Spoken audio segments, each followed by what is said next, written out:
ఇక అప్డేట్స్ చూద్దాం. మే 27 నుంచి 29 వరకు టీడీపీ మహానాడును పండుగ వాతావరణంలో నిర్వహించనున్నట్లు ఏపీ మంత్రి టీడీపీ జాతీయ ప్రధాన కార్యదర్శి నారా లోకేష్ తెలిపారు. మహానాడు ఏర్పాట్లపై పొలిట్ బ్యూరో సమావేశానికి ముందు ఆయన మంగళగిరిలోని పార్టీ జాతీయ కార్యాలయంలో మహానాడు కమిటీల కన్వీనర్లు, కో కన్వీనర్లతో సమావేశమయ్యారు. మహానాడు ఏర్పాట్ల గురించి నేతలతో సుదీర్ఘంగా చర్చించారు. ఇక ఈ సందర్భంగా పలువురు మంత్రులు, సీనియర్ నేతలకు బాధ్యతలను అప్పగించారు. మహానాడు ఏర్పాట్లపై మంత్రి నారా లోకేష్ ఆధ్వర్యంలోని మంత్రుల కమిటీ పొలిట్ బ్యూరో సమావేశంలో నివేదిక ఇవ్వనుంది. ఇదిలా ఉంటే తెలుగుదేశం పార్టీ ఆవిర్భావ వేడుకలో భాగంగా నిర్వహించనున్న మహానాడును కడపలో కన్నుల పండుగగా జరిపేందుకు ఏర్పాట్లు ముమ్మరంగా కొనసాగుతున్నాయి. ఇక ఇందులో భాగంగా గడపలో ఆ పార్టీ నేతలైతే ముమ్మర ఏర్పాట్లు చేస్తున్నట్టుగా తెలుస్తోంది. ఇక ఇదే అంశానికి సంబంధించిన పూర్తి సమాచారాన్ని మా ప్రతినిధి నాయుడు అందిస్తారు. నాయుడు, చెప్పండి.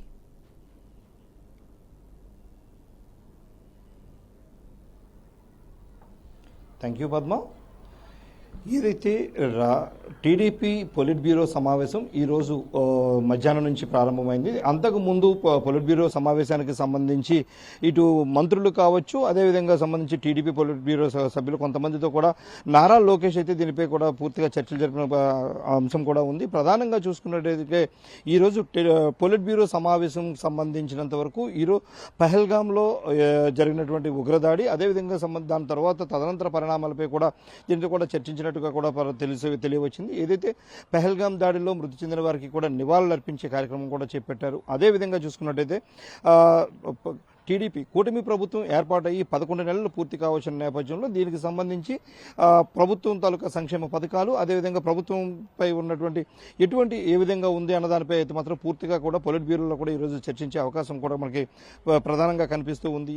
అదేవిధంగా చూసుకున్నట్టయితే కనుక ఏదైతే టీడీపీ మహానాడుకు సంబంధించి దీనిపై ప్రధానంగా ఈరోజు చర్చ కూడా సాగుతున్న పరిస్థితి అయితే మనకు కనిపిస్తుంది. అంతకుముందే నారా లోకేష్ దీనికి సంబంధించిన కమిటీ సభ్యులు అందరితో కూడా చర్చించిన నేపథ్యంలో టీడీపీ పొలిట్ బ్యూరో సమావేశాన్ని అత్యంత ఘనంగా కడపలో నిర్వహించేందుకు కూడా ఇప్పటికే ఏర్పాట్లన్నీ కూడా ప్రారంభమయ్యాయి. అయితే దీనికి సంబంధించి ఏదైతే పాకిస్తాన్, భారత్ మధ్య జరుగుతున్నటువంటి యుద్ధ వాతావరణ నేపథ్యంలో ఇది 2 రోజులు నడపాలా, 3 రోజులు చేయాలన్న ఆలోచన కూడా వచ్చిన నేపథ్యం ఉంది. అదేవిధంగా యుద్ధ వాతావరణం కొనసాగినట్లయితే కనుక ఈసారి ఇవి మహానాడు కార్యక్రమాన్ని కూడా రద్దు చేసుకునే ఆలోచన కూడా ఉన్నప్పటికీ కూడా భారత్, పాకిస్తాన్ మధ్య యుద్ధ వాతావరణం పూర్తిగా సమసిపోయిన నేపథ్యం కనిపిస్తున్న నేపథ్యంలో మహానాడు నిర్వహించేందుకు కూడా ఇప్పుడు సన్నాహాలు కూడా పూర్తిగా సాగుతున్న పరిస్థితి ఉంది. అదేవిధంగా చూసుకున్నట్లయితే ఇది ఎప్పుడు కూడా మహానాడు అనేది 27, 28, 29 3 రోజుల పాటు నిర్వహించడం ఆనవాయితీగా వస్తున్నప్పటికీ కూడా కేవలం ఈసారి 2 రోజులే నిర్వహించాలా లేదంటే 3 రోజులు నిర్వహించాలన్న దానిపై కూడా ఈరోజు టీడీపీ పొలిట్ బ్యూరోలో పూర్తి స్థాయిలో దీనిపై కూడా పూర్తిగా చర్చించేందుకు కూడా సిద్ధంగా ఉన్నట్టుగా కనిపిస్తుంది. ఇప్పటికే పొలిట్ బ్యూరో సమావేశం కొనసాగుతున్న పరిస్థితి అయితే ఉంది. అదేవిధంగా చూసుకున్నట్టయితే కనుక టీడీపీ పార్టీ ఏదైతే ఉందో పార్టీని మరింత బలోపేతం చేసే నేపథ్యంతో అయితే మాత్రం ఇప్పటికే దీనిపై పూర్తిగా చర్చ కొనసాగుతున్న నేపథ్యం కనిపిస్తుంది. ఎందుకంటే రాష్ట్రం కావచ్చు, జాతీయ పార్టీకి సంబంధించి ఓవరాల్గా ఇప్పటికే 2 సార్లు ఎవరైతే పదవులు చేపట్టారో వాళ్ళందరికీ కూడా రెస్ట్ ఇవ్వాలి. అదేవిధంగా యువతరం కొత్త రక్తాన్ని అయితే మాత్రం పార్టీకి ఎక్కించే ఉద్దేశాన్ని కూడా వీళ్ళు ప్రధానంగా లోకేష్తో కూడా చర్చించినట్టుగా కూడా కనిపిస్తుంది. ప్రధానంగా గ్రామ స్థాయి నుంచి గ్రామ స్థాయి, వార్డు స్థాయి, అదేవిధంగా మండల స్థాయి, జిల్లా స్థాయిలు కూడా, అదేవిధంగా రాష్ట్ర స్థాయి, జాతీయ స్థాయికి సంబంధించి ఓవరాల్గా ప్రతి ఒక్కరిని కూడా వీళ్ళంతా మరింత కొత్త రక్తాన్ని ఎక్కించాలన్న ఆలోచన కూడా ఉన్న నేపథ్యం కనిపిస్తుంది. అదేవిధంగా ఏదైతే ఇప్పటికే పార్టీ ఏదైతే చైర్మన్ పదవులు కావచ్చు, డైరెక్టర్ పదవులని కూడా ఇప్పటికే కొంతమంది అధిష్ఠించిన పరిస్థితి ఉంది. వారికి పార్టీ పగ్గాలను తప్పించి ఎవరైతే పదవులు రాని వారందరికీ కూడా పార్టీ పదవులను అప్పగించాలని కూడా చూస్తున్న పరిస్థితి అయితే ఉంది. అదేవిధంగా ఎవరైతే కొత్త రక్తం ఉన్న యువ రక్తాన్ని ఎవరైతే ఉన్నారో వీళ్ళందరూ కష్టించే వరకు కష్టపడే వాళ్ళందరికీ కూడా పార్టీలో పదవులు ఇవ్వాలంటూ కూడా దీనికి ఇప్పటికే తీర్మానం చేసిన పరిస్థితి అయితే ఉంది. ఏది ఏమైనప్పటికీ కూడా మొత్తం ఓవరాల్గా ఈరోజు టీడీపీ పొలిట్ బ్యూరో సమావేశం అంతా కూడా పార్టీని మరింత బలోపేతం చేసే దృష్టిగానైతే కేంద్రీకరించేందుకు మొత్తం పూర్తిగా సిద్ధమైనట్టుగా కూడా మనకి కనిపిస్తూ ఉంది. Padma, right, thank you Naidu. AP liquor scam కేసులో ఐఏఎస్ ధనుంజయ రెడ్డి, కృష్ణమోహన్ రెడ్డి సిట్ విచారణకైతే హాజరయ్యారు. వీరిద్దరూ ఈ కేసులో A31, A32 నిందితులుగా ఉన్నారు. ఈ నేపథ్యంలో ధనుంజయ రెడ్డి, కృష్ణమోహన్ రెడ్డిని విజయవాడలోని సిట్ కార్యాలయంలో అధికారులు విచారించారు. వైఎస్ జగన్ ఆధ్వర్యంలోని వైసీపీ ప్రభుత్వం హయాంలో జరిగిన వేల కోట్ల మద్యం కుంభకోణంలో అప్పటి సీఎంఓ కార్యదర్శి ధనంజయ రెడ్డి, అదేవిధంగా జగన్, ఓఎస్డీ కృష్ణమోహన్ రెడ్డి, భారతీ సిమెంట్స్ పూర్తి కాలపు డైరెక్టర్ గోవిందప్ప బాలాజీలను ఇటీవల సిట్ నిందితులుగా చేర్చింది. ఈ కేసులో A33 నిందితుడిగా ఉన్న గోవిందప్పను సిట్ అధికారులు మంగళవారం అయితే అరెస్టు చేశారు. ఇక తాజాగా ఆయన్ను విజయవాడ సిబిఐ కోర్టులో హాజరుపరిచారు. నేటికి ఇదే అంశానికి సంబంధించి పూర్తి అప్డేట్స్ మా ప్రతినిధి సాగర్ అందిస్తారు. సాగర్,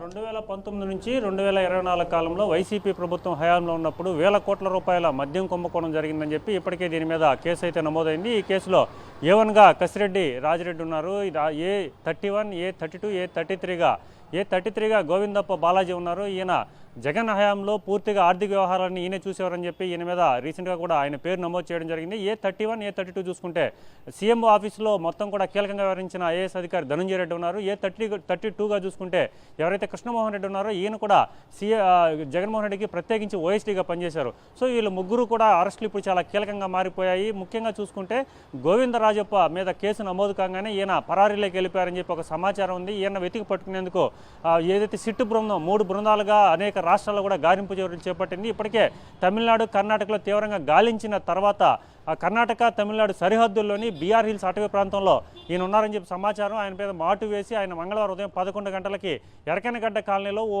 వెల్నెస్ సెంటర్లో ఉంటే పట్టుకోవడం, అదుపులోకి తీసుకోవడం జరిగింది. అనంతరం అక్కడ ట్రాన్సిస్ట్ వారెంట్ కింద అలాగే అక్కడున్న యలందూరు కోర్టులో హాజరుపరిచి నేరుగా కూడా విజయవాడ తీసుకురావడం జరిగింది. విజయవాడ తీసుకొచ్చిన తర్వాత ఈరోజు ఆయనకి వైద్య పరీక్షల నిమిత్తం అన్ని కూడా పూర్తి చేసిన తర్వాత న్యాయస్థానం ముందు అయితే హాజరుపరిచారు. ఇదే క్రమంలో కూడా ఈరోజు A31, A32గా ఉన్న ధనంజయ రెడ్డి, కృష్ణమోహన్ రెడ్డి ఇద్దరు కూడా సిట్టు విచారణకు అయితే హాజరయ్యారు. ఈ సిట్టు విచారణకు హాజరయ్యే ముందుగా వీరు సుప్రీంకోర్టు కూడా వెళ్ళడం జరిగింది. తమను ముందస్తు అరెస్టులు కూడా చేయొద్దని చెప్పి వాళ్ళు సుప్రీంకోర్టు వెళ్ళిన నేపథ్యంలో సుప్రీంకోర్టు కొన్ని కండిషన్స్తో కూడిన సమాచారం అయితే ఇచ్చింది న్యాయస్థానాలకి. ఏంటంటే ముఖ్యంగా వాటిలో చూసుకుంటే 16వ తేదీ వరకు, ఈ నెల మే 16వ తేదీ వరకు వారి అరెస్ట్ను ఆపాలని, ఏదైనా సిట్టు విచారణకి సహకరించాలని ధనంజయ రెడ్డికి, ఇటు కృష్ణమోహన్ రెడ్డి కూడా చెప్పిన పరిస్థితి ఉంది. సో మొత్తం ఆర్థిక వ్యవహారాలన్నీ కూడా ఈ ముగ్గురు మీదే ఆధారపడి ఉంది. కాబట్టి అత్యంత కీలకమైన ఈ ముగ్గురు అరెస్ట్ ఇప్పుడు అనేక మంది పేర్లు కూడా వచ్చే అవకాశం ఉంది. ఇది మొదట 2000 నుంచి 3000 కోట్ల కుంభకోణం అనుకున్నప్పటికీ ఇది అంతకంటే మించి ఆంధ్రప్రదేశ్ చరిత్రలోని అతిపెద్ద భారీ కుంభకోణంగా వెలుగు చూసే అవకాశం ఉంది. అలాగే చిత్రించే అవకాశం కూడా ఉందని చెప్పి తెలుస్తోంది.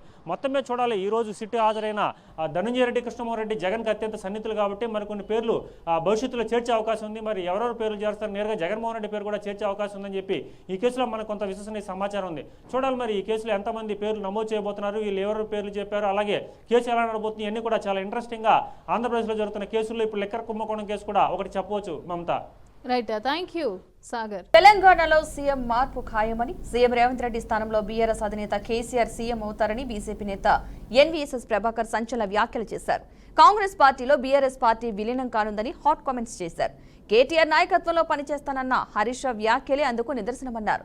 జూన్ 2 లేదా డిసెంబర్ 9 తర్వాత విలీనం ఉంటుందని ఆయన జోస్యం చెప్పారు. కాంగ్రెస్, బీఆర్ఎస్ పార్టీల మధ్య ఈ మేరకు డీలు కుదిరిందని ఎన్వీఎస్ఎస్ ప్రభాకర్ ఆరోపించారు. అయితే ప్రభాకర్ చేసిన హాట్ కామెంట్స్ తెలంగాణ రాజకీయాల్లో ప్రకంపనలు రేపుతున్నాయి.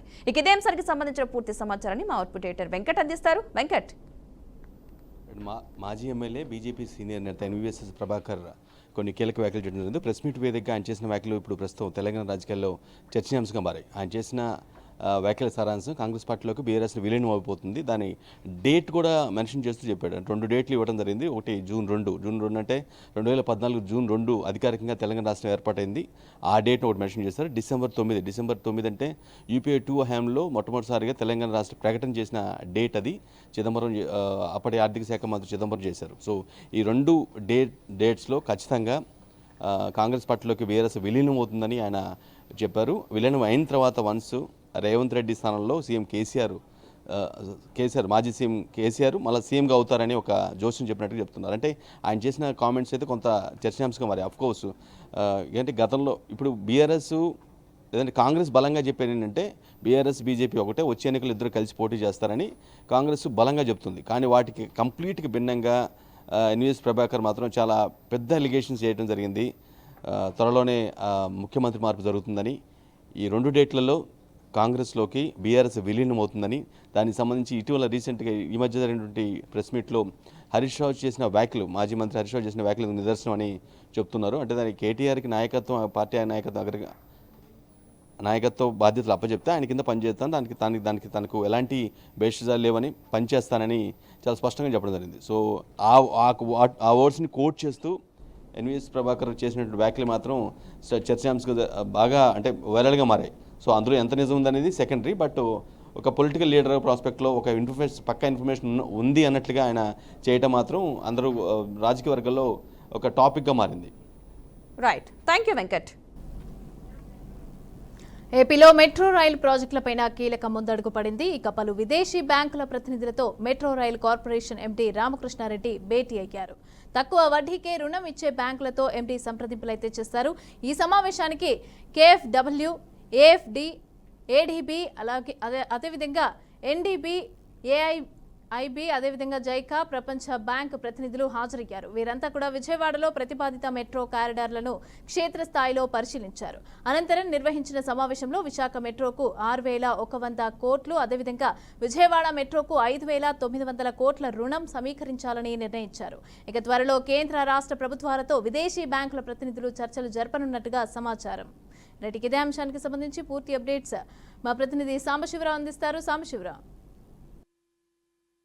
మొత్తంగా చూసుకోవచ్చు, ఏపీ రాష్ట్రం అభివృద్ధి పరంలో ముందుకెళ్తుందనడంలో ఏమాత్రం కూడా సందేహం లేదు. ప్రస్తుతం రాష్ట్రాన్ని అభివృద్ధి పథం దిశగా తీసుకెళ్ళడానికి మాత్రం ఏపీ ప్రభుత్వం తీవ్ర ప్రయత్నాలు చేస్తా ఉంది. ఇప్పటికే మెట్రో నగరాలుగా ఉన్నటువంటి హైదరాబాద్ కావచ్చు, అదేవిధంగా ముంబై కావచ్చు, ఇటువంటి నగరాలు ఇప్పుడు మెట్రో నగరాలుగా రూపాంతరం చెందాయి. అదేవిధంగా ఇప్పుడు హైదరాబాద్ లో ఎట్లా ఉందో మెట్రో రూపొందించిన తర్వాత డెవలప్మెంట్ కావచ్చు, అక్కడ ఉన్నటువంటి విధి విధానాలు కావచ్చు, అక్కడ ఉన్నటువంటి ప్రస్తుత పరిస్థితి కావచ్చు, మనకు అందరికి కూడా ప్రత్యక్షంగా తెలిసినటువంటి అంశం. అదేవిధంగా ఏపీకి కూడా ప్రత్యేక మెట్రో ప్రాజెక్ట్ నిర్మించాలని చెప్పేసి కూడా ఏపీ ప్రభుత్వం అయితే నిర్ణయించుకుంది. దీనికి ఇప్పటికే అడుగులు వేస్తున్నటువంటి పరిస్థితి అయితే ఉందని చెప్పుకోవాలి. అయితే దీనికి సంబంధించి విజయవాడ అదేవిధంగా విశాఖపట్నం రెండు ప్రాంతాల్లో కూడా మెట్రో, ఎందుకంటే ఈ రెండు ప్రాంతాలు కూడా అభివృద్ధి పదంగా ముందుకెళ్తా ఉన్నాయి. విశాఖపట్నం ఒక పక్క అక్కడ సముద్ర తీర ప్రాంతం కావచ్చు, అక్కడ ఉన్నటువంటి పరిసర అరకులోయ అటువంటి ప్రాంతాలు కావచ్చు, ఎంతో డెవలప్ గా ముందుకెళ్తున్నటువంటి పరిస్థితి. ఇప్పుడు ప్రస్తుతం చూసుకున్నట్లయితే విజయవాడ చూసుకున్నట్లయితే ఇప్పుడు అమరావతి రాజధాని ఆ ప్రాంతం అంతా కూడా ఇప్పుడు ఉన్నటువంటి స్టేట్ పార్టీ ఆఫీసులు కావచ్చు, రాజధాని కావచ్చు, అక్కడ హైకోర్టు, డీజీపీ ఆఫీస్ లాంటి సంస్థలన్నీ కూడా ఇక్కడే ఉన్నాయి.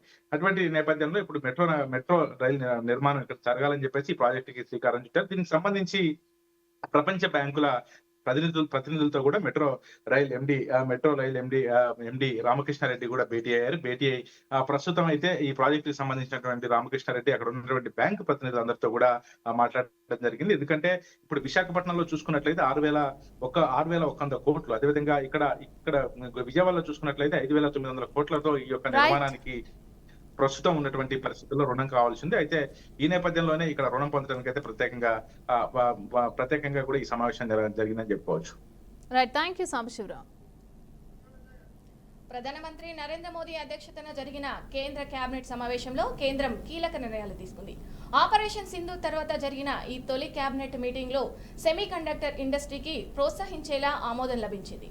యూపీలోని జేవర్లో 6వ సెమీ కండక్టర్ యూనిట్ ను నిర్మించేందుకు కేంద్ర కేబినెట్ ఆమోదం తెలిపిందని కేంద్ర మంత్రి అశ్విని వైష్ణవ్ వెల్లడించారు.